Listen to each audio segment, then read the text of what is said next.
Welcome back to The Well Within. Today we are joined with Tamika Jones. And previously we were talking about her journey, how she started off where she was and where she is today.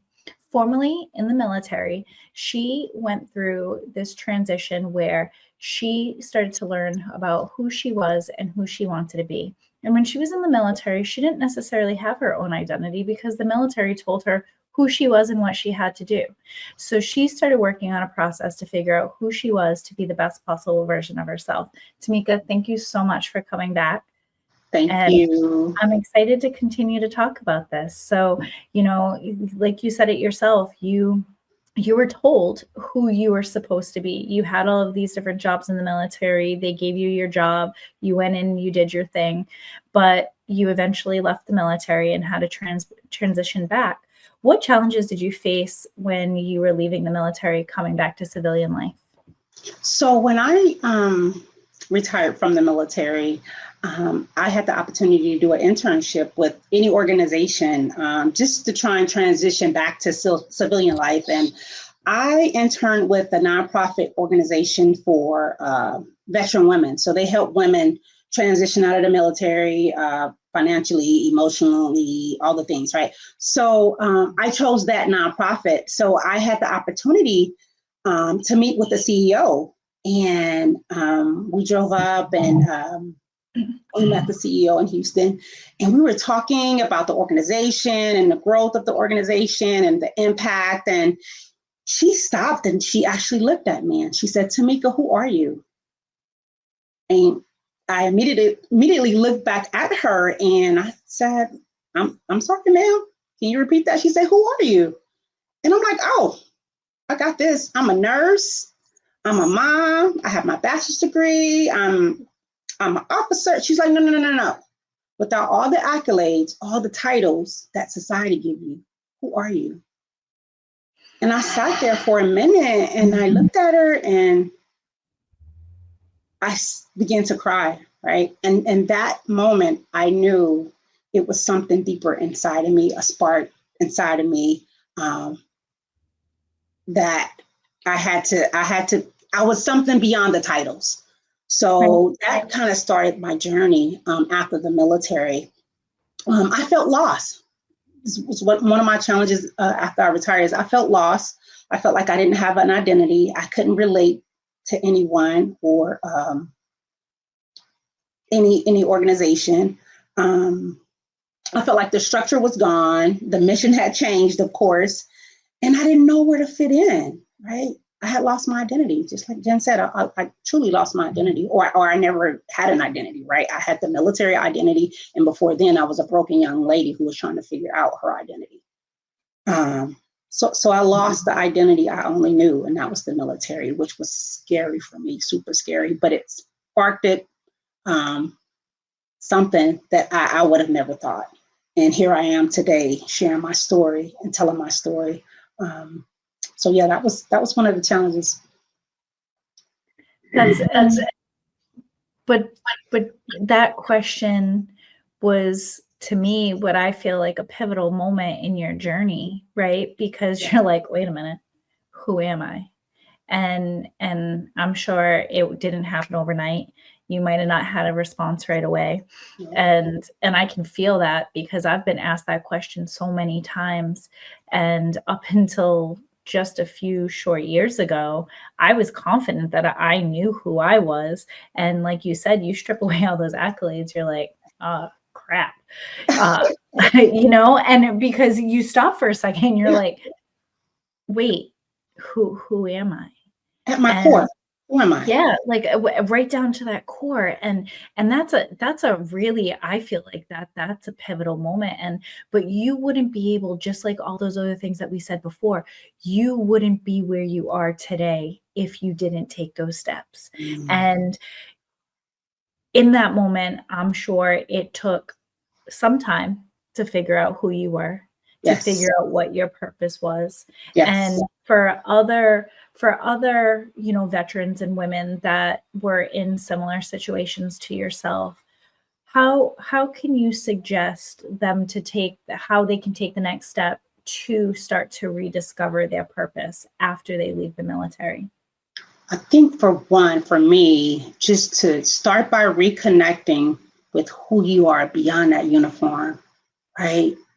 Who am I to the core? And for me, it took me having a life coach. I invested in a life coach to help me on my self-love journey to discover these things and discover my purpose after the service. So reconnecting with who you are is pivotal beyond that uniform. And then asking yourself, what am I passionate about? Yes, I was a nurse in the military. Yes, I was human resources personnel in the military, but was I passionate about that? I am passionate about nursing, but I'm more passionate about coaching. I'm passionate about people, period. I think that's in our DNA, Jen. We just passionate about people, right? And what impact do I want to make now? Yes, you made that impact in the military. You were able to, do all the things, the mission, and deploy and serve the country. But after that, after you take that uniform off, what now? Who are you? What is your passion? So rediscovering who you are is pivotal.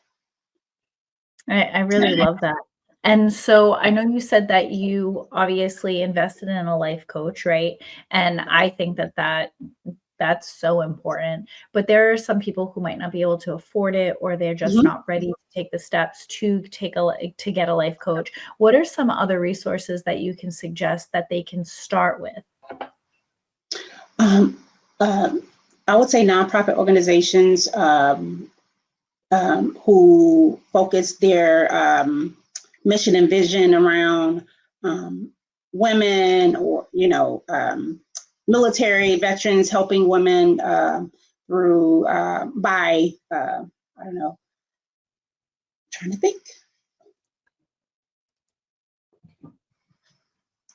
So resources and practices that helped me rebuild my identity post-military was faith.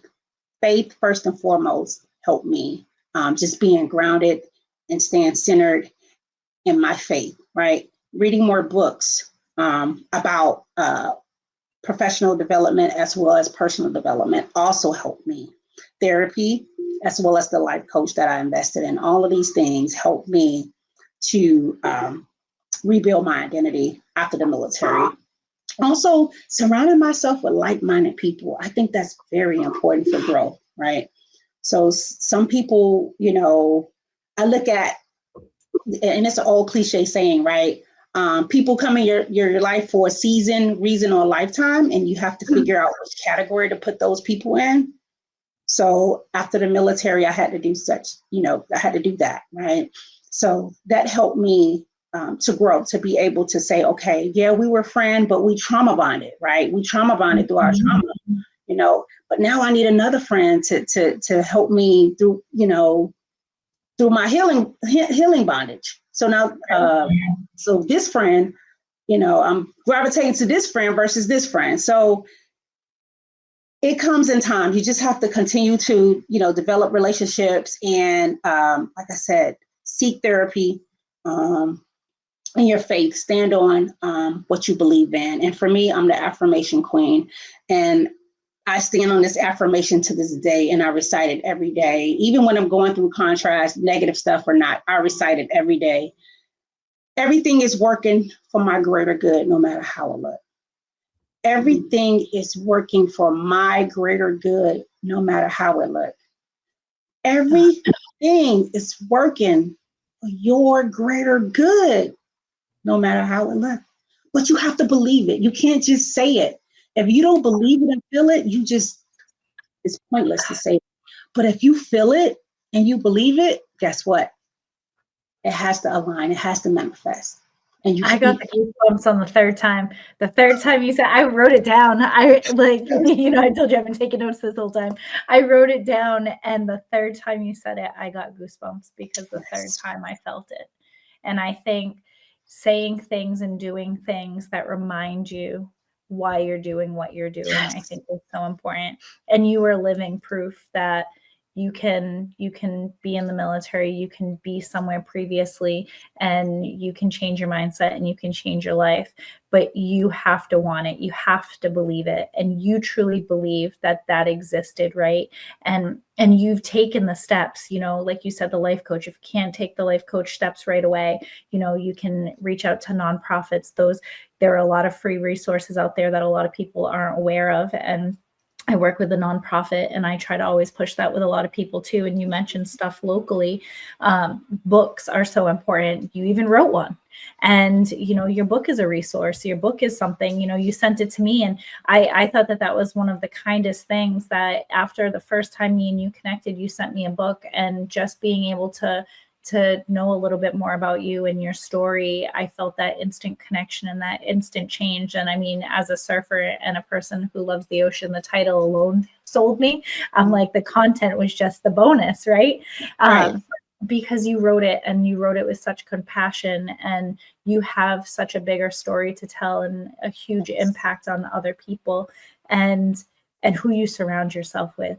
And you know, we've mentioned it before, but every time I talk to you, my cup is full. I feel like, wow, I get off the phone call with you, or whenever we're recording or anything like that, and I'm like, ooh, I feel energized, I feel positive, I feel fantastic. And those are the people that I want to continue to surround myself with, which is why every time we talk, I'm like, I can't wait to talk to you again. Let's schedule something off the air, because you make me feel like I am doing what I should be doing. I feel that I'm fulfilling my purpose. I feel that I'm surrounding myself with like-minded individuals. And like you said, it's okay to change relationships. It's okay to be friends for a season or for, you know, a lifetime. And we'll have all of those friends. And when you start changing your relationships with other people and yourself, that's when my life changed. When I said, it's okay if we're not friends, that's a hard thing for some people, because they're,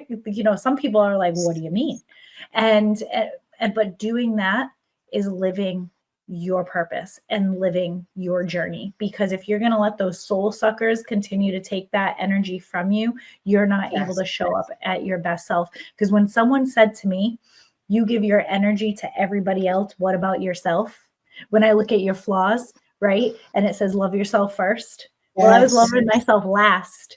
I thought that I was doing everything that I should be doing. I was doing all the things. I was giving all my energy, but I forgot to love myself first. And that reminder is something that I need to continue to work on every day. And so the way that you showed up today, the things that, you know, you have given me and the audience are, you know, they're priceless. Like, I know just our conversation, I know I got stuff out of this for myself. Selfishly, I'm like, I feel like I'm in a better place today. So thank you for being here today. If you would like to tell the audience, you know, how they can get a hold of you, if you want to mention your book again, because I think everybody should have it. And I can't wait to have you on again. So you can reach me at flawlesslifecoaching.com, www.flawlesslifecoaching.com. That is my website. My email is the same thing, flawlesslifecoaching@gmail.com. And same with the social media, Instagram and Facebook, Flawless Life Coaching, right? Because we all are flawless, right? And my definition of flawless: self-love, confidence, and resilience. It's not society's definition. You know, the J-Lo's, the Beyoncé's, the Celine Dion, something aesthetically beautiful. That's good and all, but that's not my definition of flawless. My definition is being able to walk in your purpose, love who you are, and become the woman or the man that you were truly meant to be. That's being flawless. And my book, Writing the Ways to Self-Confidence, this is the one Jim was talking about. And once again, these are my pillars of flawless, right? Self-love, confidence, and resilience. But this one is Writing the Ways to Self-Confidence, right? And this one is Cultivating Your Inner Garden. I just launched this one, Jen. I don't think you can see I love that. Look I learned something new today. Well, yeah, Cultivating Your Inner Garden to flawless, to self-love and inner beauty, right? Because a lot of times we you know, like these titles and all the things we hold so dear to these titles, and that don't make you who you are. That doesn't make me who I am. It's what's on the inside versus what's on the outside. And I had to learn that. Even now I struggle with, oh, I'm not perfect enough. Oh, I'm not. Who cares? I'm me. right? So I have to give myself grace daily, right? No one's perfect, right? But we're striving for perfection every day, but we'll never be perfect. Absolutely. Well, it was a pleasure. Thank you so much for being here. Until next time, thank you so much. Bye. Okay.